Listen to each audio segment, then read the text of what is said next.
Hey everyone. Yeah, I got to do a retake on this. My mom, when she calls, she loves to talk. I mean, makes me wonder where, you know, people get their habits from. You know what I'm saying?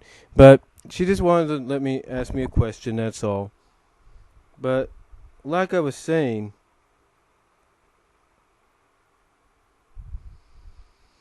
like I was trying to say the first time. Basically, a lot of people debate whether or not SDMI, Scooby-Doo Mystery Incorporated, um, was basically a prequel of Where Are You? And a lot of people debate it and say that it wasn't, and it's fine. They have their opinions, and they have a good point in what they say because Where Are You?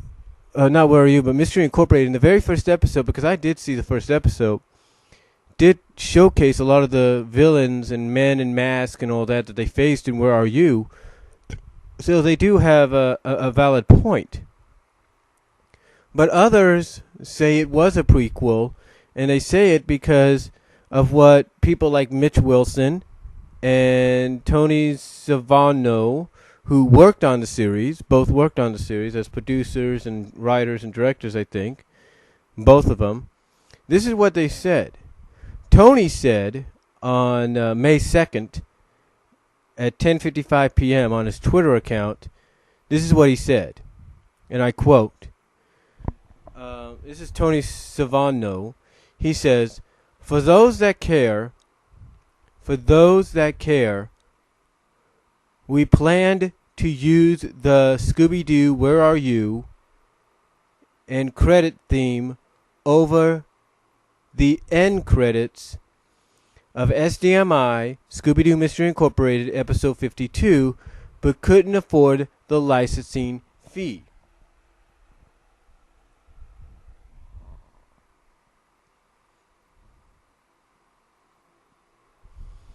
Now, some people responded by saying, if SDMI leads into Way, why are there references to older monsters and allies in the SDMI if they hadn't happened yet? And other people respond, some say it would have been cool to see the theme song. And then one person responds to the first responder to Tony's Twitter post. He says, because the gang created an alternate timeline. In the previous one, they had already solved all of Where Are You's mysteries. So basically, Scooby-Doo case file tells the first responder, who is Lime Dunn, that because they created an alternate timeline, everything that happened and was referenced in the first episode never happened.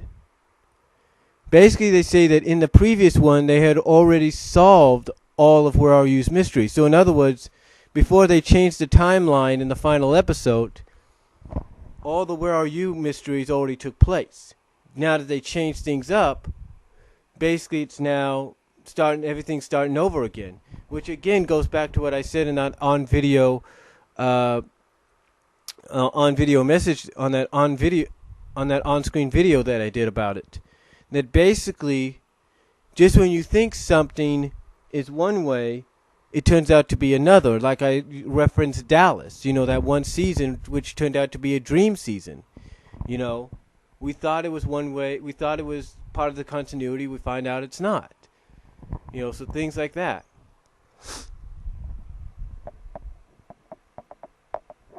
Now, other people respond by saying, other people like this Mark person responds by saying, I can't be the only one wondering how a Scooby-Doo show can't get the rights to a Scooby-Doo song.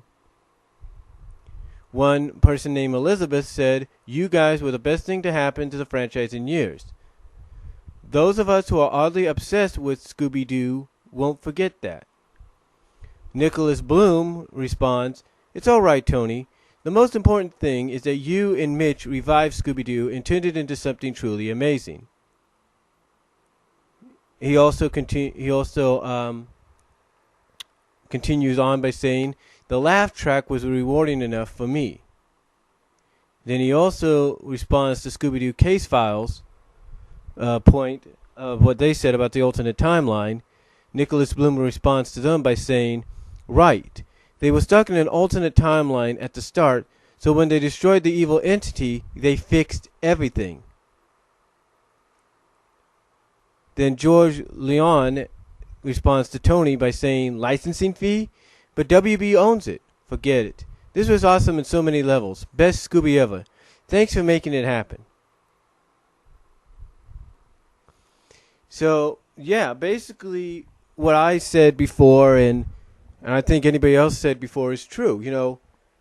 What I said is kind of a fact,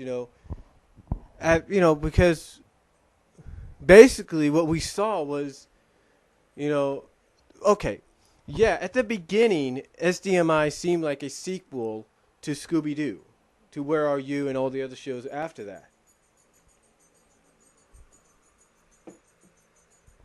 But when one looks at the ending, that's the twist. It begins as the show. I mean, this is what's crazy. The show begins as a sequel. I'll give it that. But then basically starts out as a rebooted sequel, whatever. But then turns around at the end, at the very end, in the last episode, and becomes a prequel. I mean, again, it's just like I mentioned in the on-screen video.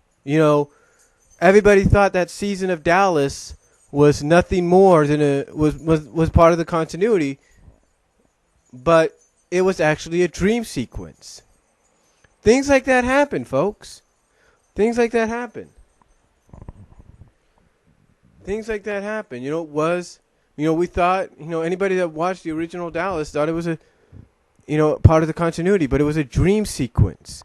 It was not part of the continuity. And that's what's amazing about that. That's what's amazing about it. You think it's part of something, but it turns out that it's something different. And, I will admit, a lot of people are going to find that hard to swallow.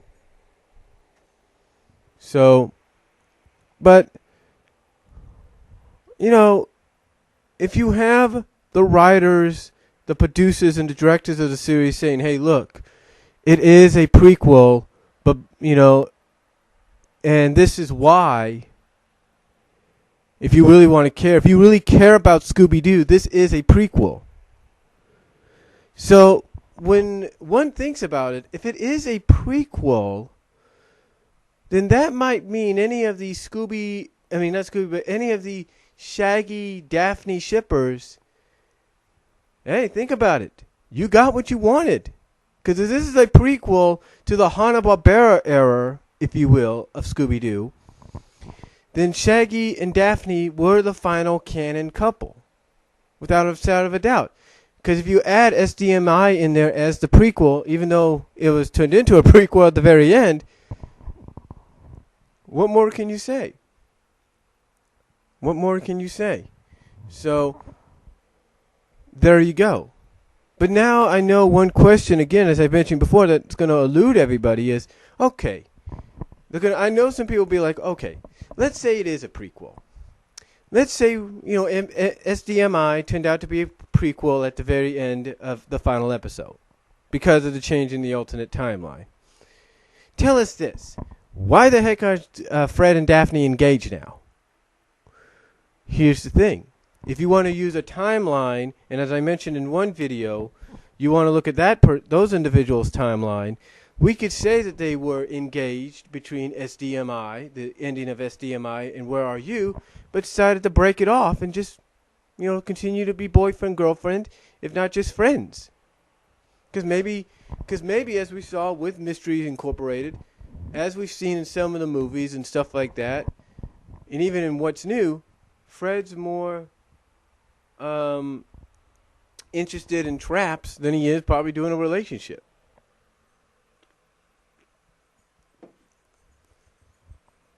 So there you go.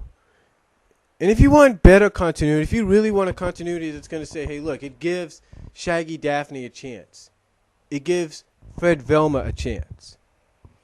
Then take a look at the prequel movies that were aired on Cartoon Network, especially Case of the Lake Monster. There you go. But again, one can argue and say it was not a prequel. One can say that Tony and Mitch are just saying stuff like that to get people off the back. But here's the thing. You could say it all you want. You could say it all you want, but you got to look at it this way.